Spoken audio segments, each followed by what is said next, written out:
Hi hello నమస్తే, నేను మీ భాస్కర్. ధర్మస్థలం. ధర్మస్థలం అంటేనే ధర్మం కొలువై ఉన్న ప్లేస్ అని అర్థం. ఈ ధర్మస్థలం అనే టెంపుల్కి ఇంచుమించు 800 సంవత్సరాల చరిత్ర కలిగిన టెంపుల్ ఇది. ఇక్కడ ఎంతోమంది భక్తులు ఇంచుమించు సంవత్సరానికి 1,50,00,000 మందికి పైగా ఇక్కడ దర్శనం చేసుకుంటారు. ఇలాంటి పుణ్యక్షేత్రంలో అనుకోని సంఘటనల కంటే మర్డర్స్ కావచ్చు, ఎంత ఘోరంగా జరిగాయి అంటే అత్యాచారం చేసి మైనర్ బాలికల నుంచి మొదలుపెట్టి అమ్మాయిలు ఎవరిని వదలలేదు. ఇంచుమించు 500 మంది అమ్మాయిలని చంపి ఆ గుడి చుట్టుముట్టు పాతిపెట్టారు. ఇది పారిశుద్ధ కార్మికుడు పాతిపెట్టానని తనే స్వయంగా ఒప్పుకున్నాడు. దీని వెనక చాలామంది పెద్దలు ఉన్నారు, వాళ్ళ పేర్లు కూడా నేను చెప్తాను. నాకు మీరు ప్రొటెక్షన్ కల్పియండి. ఈ కేసుని వెనకాల నుంచి ఎవరు ఆపనికి ట్రై చేస్తున్నారు? అసలు దీని వెనకాల ఉన్న నిజాలు ఏంటి? జనాలని ఎందుకు అపోహలకి గురి చేస్తున్నారు? ఎన్ని కేసులు బయటికి వచ్చాయి? ఎన్ని కేసులు బయటికి రాకుండా లోపలనే తొక్కి పెట్టడం జరిగింది? ఇందులో రాజకీయ నాయకులు ఎవరెవరు ఉన్నారు, పొలిటీషియన్స్ ఎవరెవరు ఉన్నారు, ఎంత పెద్ద పెద్ద విఐపీలు ఇన్వాల్వ్ అయి ఉన్నారో ఇప్పుడు మనం మాట్లాడుకుందాం. ధర్మస్థల ఇష్యూ ఇది ఫస్ట్ ఎక్కడ స్టార్ట్ అయిందంటే, ఉన్నట్టుండి మొన్న జూన్ 4 రోజు ఒక వ్యక్తి ధర్మస్థలంలో ఉన్న పోలీస్ స్టేషన్కి వెళ్ళి కంప్లైంట్ చేయడం జరిగింది. ఏమనంటే, అది కూడా బ్యాగ్లో అస్థిపంజరాలు పెట్టుకొని ఒక స్కెలిటన్ పెట్టుకొని విత్ ప్రూఫ్ మొబైల్లో ఫోటో తీసుకొని ఎక్కడైతే తను పాతి పెట్టాడో అక్కడ ఒకనొక దగ్గర నుంచి తవ్వి అక్కడ ఫోటోలు తీసుకొని, ఎందుకంటే ప్రూఫ్స్ ఉండాలి కదా, వాళ్ళకి చూపించాలి కదా నమ్మడానికి, దానికోసం అని చెప్పి పగడ్బందీగా తను పోలీస్ స్టేషన్కి వెళ్ళి కంప్లైంట్ చేయడం జరిగింది. ఏమని చెప్పాడంటే, ధర్మస్థలంలో కొంతమంది పెద్ద మనుషులు అమ్మాయిల మీద అత్యాచారం చేసి వాళ్ళని అతి దారుణంగా చంపి నన్ను పాతి పెట్టమని భయపట్టించి బెదిరించారు. దాని ద్వారా నేను లొంగిపోవడం జరిగింది.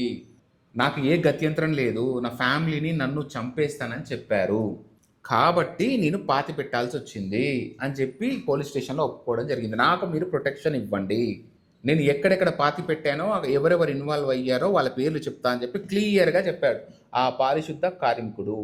పోలీస్ వారు కంగుతిన్నారు. వీళ్ళు యాక్షన్ తీసుకోవడం పక్కన పెట్టి ఈరోజు 26 తారీఖు ఇప్పటిదాకా ఆ శవాలు ఎక్కడెక్కడైతే పాతి పెట్టారో అది ఇంకా తవ్వలేదు, అలాగే వదిలేశారు. దీనికి ముందే వీళ్ళు పట్టించుకోవడం బంద్ చేశారు. సో అక్కడున్న ఎవరైతే ఆ వ్యక్తి కార్మికుడు ఉన్నాడో, నాకు తవ్వి చూపించు అని చెప్పి వాళ్ళు ప్రెషర్ చేశారని చెప్పి ఆ వ్యక్తి చెప్తున్నాడు. ఫైనల్గా ఒక రోజు ఒప్పుకొని, రండి సార్ చూపిస్తానని చెప్తే ఆయన ఆ ప్లేస్కి వెళ్ళి ఫోన్ చేసినా కూడా ఈ పోలీసులు ఎవరు రెస్పాండ్ కాలేదు. ఎందుకు డిపార్ట్మెంట్ వాళ్ళు కావచ్చు, లేకపోతే అక్కడున్న ప్రభుత్వం కావచ్చు, లేకపోతే ధర్మస్థలంలో ఉన్న మేనేజ్మెంట్ ఎందుకు డిలే చేస్తుంది అనేది పెద్ద క్వశ్చన్ మార్క్స్. ఇతను ఫైనల్గా కోర్టుకెళ్ళి తనకి విజిల్ బ్లోయర్గా నాకు ప్రొటెక్షన్ ఇవ్వండి అని చెప్పి కోరగా, తరఫున లాయర్స్ వాదించక కోర్టు ఆయనకి విజిల్ బ్లోయర్గా బయటికి ప్రొటెక్షన్ ఇవ్వడం జరిగింది. విజిల్ బ్లోయర్ అంటే ఏంటంటే, ఏదైనా ఒక సంస్థ కావచ్చు, ఏమైనా ఉద్యోగస్తులు కావచ్చు, పనిచేస్తున్న ప్లేసులో అవకతవకలు జరిగి అన్యాయం జరుగుతుంటే దాన్ని వ్యతిరేకించి ఎవరైనా వ్యక్తి పోరాడుతున్నప్పుడు, ప్రాణభయం ఉన్నప్పుడు ఇచ్చే ప్రొటెక్షన్ అది. సో ఒప్పుకుంటుంది గవర్నమెంట్ డైరెక్ట్గా, అంటే ఖచ్చితంగా జరిగింది అని ఒప్పుకుంటుందంటే సెన్స్ ఏంది, ఆ దృష్టితో చూస్తుంది. ఇంకా నిజాలు బయటికి తెలియాలి. ఇప్పుడు ఈ పారిశుద్ధ కార్మికుడి యొక్క స్టోరీ ఏంటో ఒక్కసారి చూద్దాం. పారిశుద్ధ కార్మికుడు ఎవరైతే ఉన్నారో, తన పేరు మనకు తెలియదు కాబట్టి ఇలాగే పిలుచుకుందాం. ఆ కార్మికుడు, ఆ వ్యక్తి ఎవరైతే ఉన్నాడో, తను ధర్మస్థలంలో ఒక వ్యక్తి ద్వారా పనిచేయడానికి వచ్చాడు. పనిచేయడానికి వచ్చిన తర్వాత తన పని ఏంటంటే గుడి శుభ్రపరచడం, గుడి ప్రాంగణాల్లో ఉన్న ప్లేస్లో శుభ్రపరచడం కావచ్చు, అదేవిధంగా ఆ నేత్రావతి నది తీరాన శుభ్రం చేయడం కావచ్చు. ఇది తన జాబ్స్. స్టార్టింగ్లో ఏదో ఒక శవం కొట్టుకొస్తానో, లేకపోతే వాళ్ళే ఏదైనా అనాథ శవం అని చెప్పి ఇతన్ని పూడ్చిపెట్టమని చెప్పగా, సరే పనిలో భాగంగానే తను పూడ్చిపెట్టడం జరిగింది. ఎందుకంటే దేవాదాయ శాఖ కావచ్చు, ఆ టెంపుల్ నిర్వాహక కావచ్చు, పెద్ద మనుషులు వాళ్ళ చేతిలో ఉంది కాబట్టి, ధర్మాధికారులు కావచ్చు కాబట్టి వాళ్ళు చెప్పడం ద్వారా తిను పాతి పెట్టడం జరిగింది. దాని తర్వాత కూడా వేరే వీళ్ళు శవాలు తీసుకురావడం మొదలుపెట్టారు, తినని పాతి పెట్టమని ఇబ్బంది పెట్టారంట. అయితే తినేం చెప్తున్నాడంటే, వచ్చిన వాళ్ళు బాలికలు, మైనర్లు, కాలేజ్ అమ్మాయిలు, వీళ్ళే అమ్మాయిలు. ఆ వచ్చిన వాళ్ళు కూడా ఎలా ఉంటారు అంటే, ఒంటి పైన దెబ్బలతోటి, మర్మాంగల పైన గాయాలతోటి, బట్టలు లేకుండా, ఒక్కొక్కసారి అండర్ గార్మెంట్లు కూడా మిస్ అయ్యి తన దగ్గరికి రావడం, తనని బలవంతం పెట్టడం వల్ల తనకి అర్థమయ్యి, నేను పాతి పెట్టనేది ఇదేదో క్రైమ్గా ఉంది, నేను పోలీసులకు కంప్లైంట్ చేస్తాను, ఇది నేను పాతి పెట్టాను, మీరు వేరే వాళ్ళు మాట్లాడుకోమని అంటే, నువ్వు ఖచ్చితంగా ఈ శవాన్ని పాతి పెట్టి తీరాల్సిందే, లేని పక్షంలో ఇంతకు ముందు నీ ప్లేస్లో ఎవరైతే ఉండారో వాడు వెళ్ళిపోయి మన ప్లేస్లో నువ్వు వచ్చావు కదా, ఇప్పుడు నువ్వు వెళ్ళిపోయి ఇంకో వాళ్ళు వస్తారు, నీ ఫ్యామిలీ కూడా అతి దారుణంగా మేము చంపేస్తామని బెదిరించారు. బెదిరిపోయిన ఆ వ్యక్తి వీళ్ళు ఏది చెప్తే అది విన్నాడు. ఇది ఎంత దారుణంగా అంటే ఒకసారి ఒక్క ఉదాహరణ చెప్తా వినండి. వీళ్ళు ఈ క్రూరమైన వ్యక్తులు ఎవరైతే ఈ అమ్మాయిల మీద అత్యాచారం చేస్తున్నారో వాళ్ళు అమ్మాయిని అత్యాచారం చేసిన తర్వాత శవం దొరకకుండా వీరి శవాన్ని కుళ్ళబెట్టి అక్కడే నేత్రావతి నది పక్కన బురదలాగా ఉంటే ఆ బురదలో వేయంగా, ఎందుకంటే గుంత తీసి పాతి పెట్టాలంటే కొంచెం కష్టమే, అది కాకుండా తెలిసిపోతుంది కాబట్టి ఆ బురదలో వేయడం ద్వారా అది కుళ్ళిపోయి ఎముకలు అయిపోయి ఫైనల్గా ఏదో ఒక రోజు బయటకు వస్తుంది. ఆ ఎముకలతో కుళ్ళిపోయిన బయటకు వచ్చిన తర్వాత దానికి ఆధారాలు ఏం దొరికాయి కాబట్టి అది కూడా పోలీస్ స్టేషన్కి కంప్లైంట్ ఇచ్చి వీళ్ళు తర్వాత తతంగం చేయాలి. కానీ వీళ్ళు ఆ తతంగం చేయకుండా డైరెక్ట్గానే పూడ్చివేయడం జరిగింది. ఇది చట్టరీత్యా నేరమైన ఇదే జరుగుతూ వస్తుంది ఇక్కడ ధర్మస్థలంలో. ఈ నిర్వాహకులు కావచ్చు, లేకపోతే దేవాదాయ శాఖని ఎవరైతే ఈ ట్రస్ట్కి సంబంధించిన పెద్ద మనుషులు ఎవరైతే ఉన్నారో వారి బాధ్యతనే ఇది. ఆ పొజిషన్లో ఎవరు ఉన్నారో వాళ్ళే దీన్ని ఖచ్చితంగా తీసుకోవాలి. ఇతను ఇంకో మాట ఏం చెప్తాడంటే, వీళ్ళకి సంబంధించిన ఒక పెద్ద మనిషి సంబంధించిన ఒక వ్యక్తి ఒక రాత్రి పెట్రోల్ బంక్ వెనకాలకు వచ్చి ఫోన్ చేసి రమ్మన్నాడు. వెళ్ళిన తర్వాత తను అక్కడే గొయ్యి తీసి ఒక అమ్మాయిని పాతి పెట్టమన్నారు. అమ్మాయిని పాతి పెడుతుంటే అమ్మాయి స్కూల్ డ్రెస్లో ఉందంట, అండర్ గార్మెంట్ లేదంట, అంటే బట్టలని చినిగిపోయినాయి అంట. అలాంటి అమ్మాయిని అందులో పాతి పెట్టారు. ఇది ఒక ఎగ్జాంపుల్గా చెప్పాడు తను. ఇలా ఎన్నో ఉన్నాయి ఇంకా. అయితే ఇదంతా తతంగం ఇతను వ్యక్తుల ఇప్పుడు 1998 నుంచి మొదలు పెడితే 2014 వరకు ఇలాంటి కార్యక్రమాలు జరుగుతూనే ఉన్నాయి. ఇంచుమించు 500 మందికి పైగా అమ్మాయిలని వాడు అక్కడ పాతి పెట్టాడు. అందులో అమ్మాయిలు మాత్రమే కాదు, అబ్బాయిలు కూడా, అంటే సాక్ష్యంగా ఉన్నవాళ్ళు, చంపుతుంటే చూసిన వాళ్ళు, రేప్ చేస్తుంటే అత్యాచారానికి గురవుతుంటే దానికి సాక్షులుగా ఉన్న వాళ్ళు కావచ్చు, వీళ్ళందరినీ చంపి పాతి పెట్టారంట అక్కడ. ఇది ఆ వ్యక్తి చెప్తున్న మాటలు. ఇది ఎంతవరకు నిజము అంటే అని ప్రశ్నించినప్పుడు తను ఇది నేను అబద్ధం చెప్పట్లేదు, ఇది నిజమే చెప్తున్నాను, ఒకవేళ ఇది నేను నిరూపించలేకపోతే నాకు ఏ శిక్ష పడుతుందో కూడా నాకు తెలుసు, నేను అన్నిటికీ రెడీ అయ్యే నేను దిగాను అని చెప్తున్నా కూడా ఈరోజు 26 తారీఖు ఇంతవరకు ఎందుకు యాక్షన్స్ తీసుకోవట్లేదు? అక్కడ ఉన్న గవర్నమెంట్ కావచ్చు, ఆ ధర్మస్థల పెద్ద మనుషులు కావచ్చు, పొలిటీషియన్స్ కావచ్చు. తవ్వి తీస్తే కదా మనకు నిజాలు అర్థమయ్యేది. ఇది సెన్సిటివ్ టాపిక్. ఇది ఏదో ఒక్కరిద్దరు కాదు, 500 మంది అమ్మాయిలు ఒక్క అమ్మాయి మీద దుర్భాషలు ఆడితేనే ఆ వ్యక్తిని కుక్కని కొట్టినట్టు కొట్టి నువ్వు చేస్తుంది రాంగరా అని ఎంతో మంది చెప్పిన సందర్భాలు ఉన్న ఈ దేశంలో 500 మంది అమ్మాయిలు చచ్చిపోయినా కూడా ఏం సపరేకున్నారంటే ఏందన్నట్టు అది అర్థం. ఇది మన ఇండియన్ గవర్నమెంటే కాదు, కర్ణాటక గవర్నమెంటే కాదు, ధర్మస్థలమే కాదు, అందరి మీద question mark. So called leaders కావచ్చు, పొలిటీషియన్ కావచ్చు, మేము సోషల్ వర్క్ అని ఎవరెవరైతే చెప్పుకుంటారో వాళ్ళకి కాబట్టి ఇది ఒక చెప్పపెట్టు అని చెప్పొచ్చు. ఎందుకు సైలెంట్ ఉంటున్నారు? ఎందుకు జస్టిస్ తీసుకురాలేకపోతున్నారు? ఇంకొక పెద్ద విషయం ఏంటంటే, నిజంగా ఈ ధర్మస్థలానికి సంబంధించిన ధర్మాధికారి ఎవరైతే ఉన్నారో, మీకు క్లియర్గా చెప్తున్న పేరుతో సహా, వీరేంద్ర హెగ్డే కావచ్చు, లేకపోతే హర్షేంద్ర హెగ్డే కావచ్చు, వీళ్ళిద్దరు బ్రదర్స్ అనమాట. వీళ్ళే కదా ఆడ ధర్మాధికారిగా ఉన్నారు. వీళ్ళున్నప్పుడే ఇది జరిగినప్పుడు నిజంగా వీళ్ళ లాయల్టీ ప్రూవ్ చేసుకోవాల్సిన అవసరం వీళ్ళకి ఖచ్చితంగా ఉంది. ఒకవేళ వీళ్ళు కనుక దోషులు కాకపోతే దోషులు ఎవరో ముంగడికి తీసుకొచ్చి నిరూపించుకోవాల్సిన హక్కు ఉంది వీళ్ళకి. ఎందుకంటే ధర్మస్థలం అంటేనే ఏంటి? మీరు ఆ పీఠం మీద కూర్చున్నప్పుడు, ఆ అధికారం తీసుకుంటున్నప్పుడు మీరు ఒక దైవంతో సమానం. అలాంటి వాళ్ళు మీరు కోర్టుకి వెళ్ళి మీరు ఒక ఆర్డర్ తీసుకొని రావడం జరిగింది. అదేంటంటే gang order issue to protect ఈ హెగ్డే ఫ్యామిలీ. ఇది తీసుకొచ్చిన తర్వాత 800 వీడియోలు మీరు డిలీట్ చేయాల్సిన అవసరం ఏమొచ్చింది? 800 వీడియోలు మీరు డిలీట్ చేయాల్సిన అవసరం ఏమొచ్చింది? మీరు మీ ఇన్నోసెన్సీ కావచ్చు, ఇన్నోసెన్సీ పక్క పెట్టండి. మీరు ధర్మస్థలంలో అధికారం అనే ఒక మంచి పీఠంలో కూర్చున్నప్పుడు న్యాయం, జస్టిస్ జరిపించే బాధ్యత మీది. అలాంటి పొజిషన్లో ఉన్న మీరు ఖచ్చితంగా మీరు జవాబు చెప్పి తీరాల్సిందే. భక్తులకు కావచ్చు, భగవంతుడు పైన చూసుకుంటాడు. భక్తులకు కావచ్చు, ఇప్పుడు వస్తున్న సిటిజన్స్కి కావచ్చు, ఆ 100 మంది శవాలు ఎవరైతే ఉన్నారో వాళ్ళ ఫ్యామిలీస్ కావచ్చు, అది మీ అధికారం. ఎందుకంటే అది మీ ప్లేస్లో జరిగింది కాబట్టి. దీన్ని ఏదో సెన్సిటివ్ టాపిక్గా తీసుకొని మీరు మాట దాటేసి దాని తర్వాత ఇదంతా హంబక్ చేసేసి అంతా అయిపోయిందంటే కుదరదు. ఎట్టి పరిస్థితుల్లో ప్రభుత్వం సమాధానం చెప్పాలి, ఆ ధర్మాధికారులు సమాధానం చెప్పాలి. దీనికి కారకులు ఎవరైనారో వాళ్ళకి ఖచ్చితంగా ఉరిశిక్ష కాదు, అంతకు మించిన శిక్షలు ఉంటే వెయ్యాలి. ఇందులో ఎవరెవరు ఇన్వాల్వ్ అయినారు, పోలీసులు, ఎస్పీలు, డిఎస్పీలు, ఎనీబడి, ఈవెన్ సిబిఐకి సంబంధించిన వాళ్ళు కూడా లంచాలు తినుంటే ముక్కు పట్టి లాగి జనాలకి చూపించి వాళ్ళకి శిక్ష వేసిస్తేనే ఇంకోసారి ఇలాంటివి జరగకుండా ఉంటాయి. ఇది ఎక్కడ స్టార్ట్ అయిందో మీకు చెప్పాలంటే 1998 అని మీరు అనుకుంటున్నారు, కానీ కాదు, 1986లోనే ఇది స్టార్ట్ అయింది. పద్మలత అనే ఒక అమ్మాయి తన కాలేజ్కి వెళ్ళి, కాలేజ్లో ఫంక్షన్ జరుగుతుంటే ఫస్ట్ 3 days ఫంక్షన్ ఉంటే ఫస్ట్ డేనే ఆ కాలేజ్లో మిస్ అవ్వడం జరిగింది. ఆ మేనేజ్మెంట్కి కంప్లైంట్ ఇవ్వగా ఆ మేనేజ్మెంట్ వాళ్ళు పట్టించుకోలేదు. ఆ ధర్మస్థలంలో కంప్లైంట్లు ఇచ్చినా కూడా వాళ్ళు పట్టించుకోలేదు.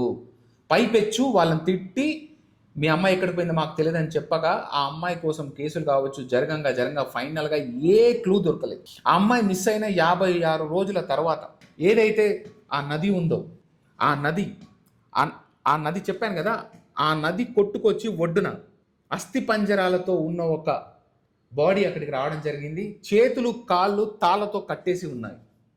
అంటే ఏంది, కుళ్ళిపోయిన బాడీ తోటి మొత్తం అయిపోయిన తర్వాత బొక్కలతో పీందలతో ఉన్న, అది స్కెలిటన్ అని చెప్పొచ్చు, ఎముకల గూడుతో ఉన్న ఒక బాడీని ఐడెంటిఫై చేసి దాన్ని DNA టెస్ట్ చేసుకొని ఎస్ ఆమె పద్మలతని అని కన్ఫర్మ్ చేసుకొని దాన్ని పూడ్చిపెట్టడం జరిగింది అక్కడ. దాని తర్వాత చాప్టర్ క్లోజ్, ఆ కేసు పోయింది. ఇది అయిపోయిన తర్వాత ఇంచుమించు 2003 అనుకుంటా, 2003లో కాల్కటా నుంచి ఒక మెడికల్ స్టూడెంట్ ఇక్కడికి రావడం జరిగింది తన ఫ్రెండ్స్తో దర్శనం చేసుకుందామని. దర్శనం చేసుకుని వెళ్ళిపోయిన తర్వాత ఆమె మిస్సింగ్. హాస్టల్కి వెళ్ళిన తర్వాత వాళ్ళ మమ్మీకి కాల్ చేయడం జరిగింది. ఎవరైతే సుజాత భట్ ఉన్నారు, మిస్ అయిన ఆమె పేరు వచ్చేసి అనన్య భట్. వాళ్ళ అమ్మకు ఫోన్ చేయగా వాళ్ళ అమ్మ హుటాహుటిన వచ్చి ధర్మస్థలం నుంచే మిస్ అయినట్టు నాకు ఇన్ఫర్మేషన్ వచ్చింది, ఇక్కడే నా కూతురు ఎట్టి పరిస్థితుల్లో మిస్ అయింది, నా కూతురు ఎక్కడ అని చెప్పి పోలీస్ స్టేషన్లో కంప్లైంట్ ఇస్తే పట్టించుకోలేదు. పైపెచ్చు ఆమె తిట్టి అక్కడి నుంచి పంపించారు. ఆమె సాధారణ మహిళ కాదు, ఆమె CBI ఆఫీస్లో స్టెనోనంట. ఆమెకి ఎవ్వరం ఎట్లా చేయాలో తెలుసు. అలాంటి ఒక ఆడామనే వీళ్ళు కింద మీద చేశారు. ఫైనల్గా చేతిలో ఫోటో పట్టుకొని అక్కడ ఉన్న షాపు అక్కడ ఉన్న ఇల్లు తిరిగి రోడ్డు పక్కన ఎవ్వడు కనిపిస్తే వాళ్ళని అడిగి ఈ అమ్మాయిని మీరు చూసారా అని ఎంక్వైరీ చేయడం స్టార్ట్ చేసిన తర్వాత ఆ గుడి ప్రాంగణంలో ఆమె ఎంక్వైరీ చేసినప్పుడు అక్కడ ఉన్న వాళ్ళు చెప్పారంట, ఎస్ ఈమెను మేము చూసాము, ఈమెని టెంపుల్కి సంబంధించిన వాళ్ళే ఎస్కాట్ ఇచ్చి మరీ తీసుకెళ్లారు అని చెప్పి ఇన్ఫర్మేషన్. దీనికి సంబంధించి అక్కడే ఉన్న ఒక పెద్ద మనిషిని కలిసినట్టు మనకు టాక్ అనమాట. పేరు రివీల్ చేయొద్దు కదా. సో ఆమె అట్లా చెప్పగా ఆ పెద్ద మనిషి చివాట్లు పెట్టి నానా రకాల దుర్భాషలాడి పంపించేశారు. ఫైనల్గా ఈమె పట్టుదల వదలకపోవడంతో అక్కడున్న కొంతమంది దుండగులు ఆమె పైన దాడి చేయడం జరిగింది. దెబ్బలు తాగి రక్త మడుగులో ఉన్న ఆమెను ఎవరో హాస్పిటల్లో జాయిన్ చేశారు. జాయిన్ చేసిన తర్వాత కోలుకున్న ఆమె ఇక అక్కడి నుంచి నిష్క్రమించి ఫైనల్గా మళ్ళీ ఆమె క్యాల్కటాకి వెళ్ళిపోయింది. ఇది సుజాత భట్, అనన్య భట్కి సంబంధించిన వాళ్ళ అమ్మకి సంబంధించిన కేసు. ఈమె కేసు ఎవరు తీసుకోలేదు.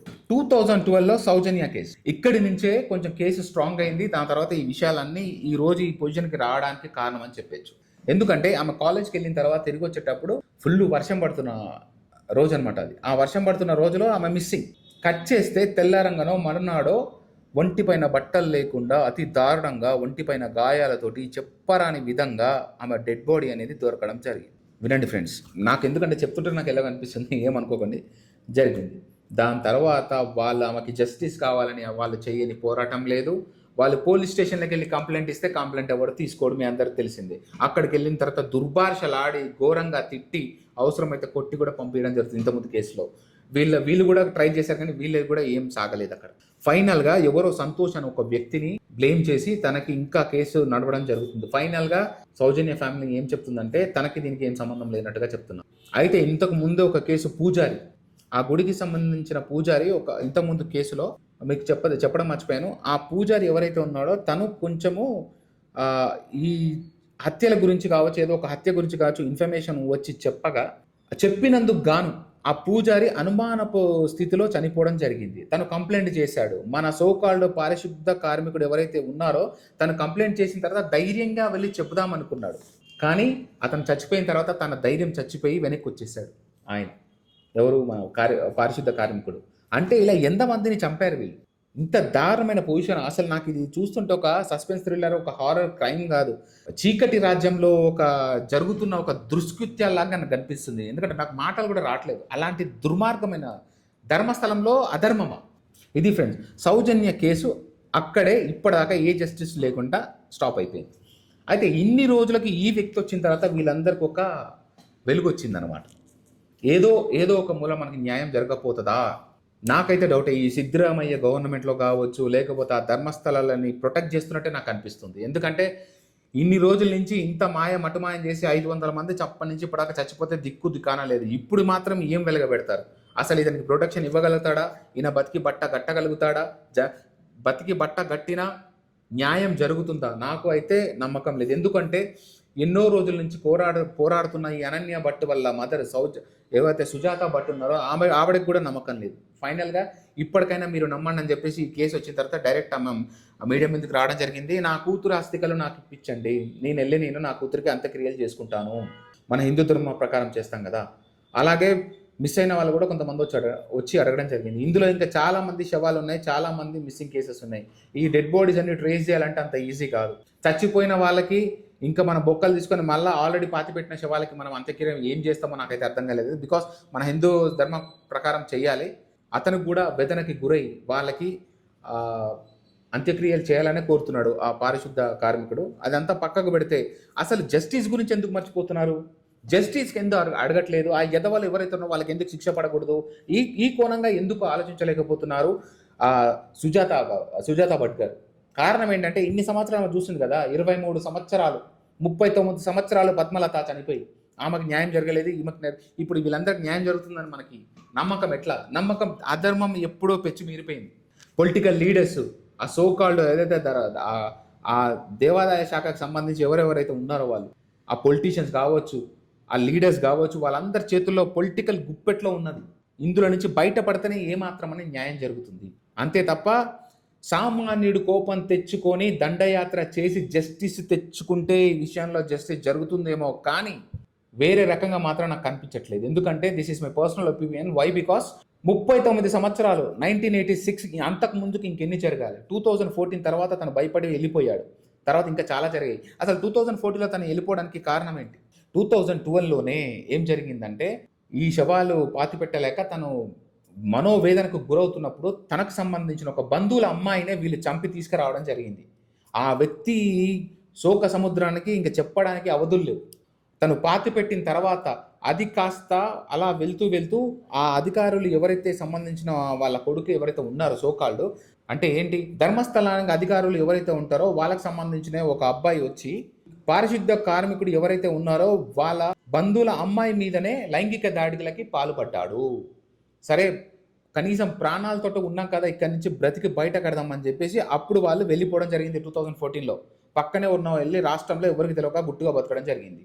బ్రతకలేక ఆ పాస్ట్ అని తనకు గుర్తొచ్చి అది భరించలేక తన సామాజిక వర్గానికి చెందిన అమ్మాయి మీద ఒకసారి అత్యాచారం జరిగితే ఇది తప్పు, ఇది ఎప్పటికైనా న్యాయం జరిగి తీరాలని ఒక రియలైజేషన్ స్టార్ట్ అయ్యి నేను చస్తా బతుకుతా అని వచ్చి ఫైనల్గా ఇప్పుడు పోరాడుతున్నాడు ఆ వ్యక్తి. ఇది ధర్మస్థలాన్ని యొక్క అసలు కథ. ఇక్కడతో పూర్తి కాలేదు. ఇక్కడ జస్టిస్ జరుగుతుందా జరగదా, న్యాయం జరుగుతుందా జరగదా, 39 సంవత్సరాల తర్వాత న్యాయం జరిగితే ఎంత, జరగకపోతే ఎంత అనేది నా క్వశ్చన్. మీ ఆన్సర్ ఏంటి? కాకపోతే అలాంటి వ్యక్తులు కనుక మనం సమాజంలో వదిలేస్తే ఇంకా ప్రమాదాలు జరిగే అవకాశాలు ఉన్నాయి. అంతేకాక అదే ఎదవలు మళ్ళీ ఇంకెంతమందిని అత్యాచారాన్ని చేస్తున్నారో ఎవరికి తెలుసు. ఈ ఎదవలని ఎట్టి పరిస్థితుల్లో శిక్షించాలి. 500 మంది అమ్మాయిలని చంపేసిన, అత్యాచారం చేసి చంపేసిన ఒక ఎదవలని పట్టుకోవడానికి సెన్సిటివిటీ అదని ఇదని సో కారణాలు చెప్పి తప్పించుకుంటున్న ఈ ప్రభుత్వాలు కావచ్చు, ఇవన్నీ కావచ్చు, ఒక ప్రభుత్వాల ఇంకేమన్నా ఇలా క్వశ్చన్ చేయకపోతే ఇంకెలా క్వశ్చన్ చేస్తాం మనం చెప్పండి? అప్లోడ్ చేసి లింక్ పెడుతున్న వీడియోలను కూడా డిలీట్ చేస్తున్నారు. అంటే ఏంటి? తప్పు చేయనోడు ఎందుకు భయపడాలి? ఇన్నోసెన్స్ ప్రూవ్ చేసుకోవచ్చు కదా, వచ్చి యూట్యూబ్ల మీద పడి ఎందుకు వీడియోలు డిలీట్ చేయాలి? మేము చెప్పిన దాంట్లో తప్పేముంది? సో ఇది ఫ్రెండ్స్, ప్రశ్నించినంత వరకు, మన సామాజిక న్యాయం మనం చేసుకున్నంత వరకు, మనమే ఎదురు తిరిగి మనం న్యాయం సాధించుకున్నంత వరకు, జస్టిస్ సాధించుకున్నంత వరకు ఎవరికి జస్టిస్ జరగదు. దానికి కంటి ముంగడ కనిపిస్తున్న సాక్ష్యమే ఈ ధర్మస్థలానికి సంబంధించింది. అందరు డిపార్ట్మెంట్కి సంబంధించిన అందరు వ్యక్తులు, గవర్నమెంట్కి సంబంధించిన అందరు వ్యక్తులు దోషులని నేను చెప్పట్లేదు. ధర్మస్థలంలో సంబంధించినంత వరకు కొంతమంది జదవలు ఉండడం వల్లనే ఇలా జరిగిందని చెప్పడమే నా ఉద్దేశం. సో తస్మాత్ జాగ్రత్త. ఇది friends, thank you so much. ఉంటాను.